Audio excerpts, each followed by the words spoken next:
Nkosazana ekhethiweyo, ingabe uyazi ukuthi ngazalelwa ezweni lobukhazikhazi?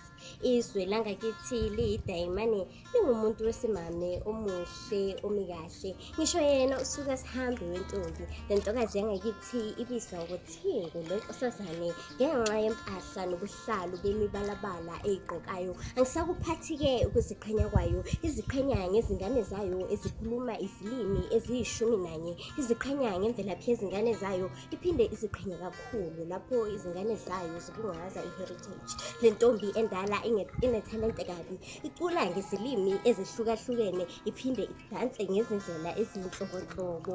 Ungumakoti woqobo, wafundisa izingane zakhe ngokuhlonipha amasiko, uhlala njalo ebakhumbuza ngemvelaphi yabo, kuqala le kuMapungubwe kuze kushayele emiwomeni ye-the cradle of the humankind. Lesi salukazi cha, ngisishayela ihlombe ngenxa yokuthi izingane zayo azidli ukudla okukhona kwamanye amazwe.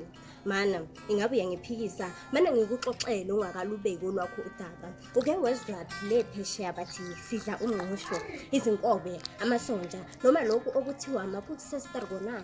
Le nkosazana ingukhethiweyo, izifanela nendandatho yedayimane, ngisho yena uNingizimu Afrika.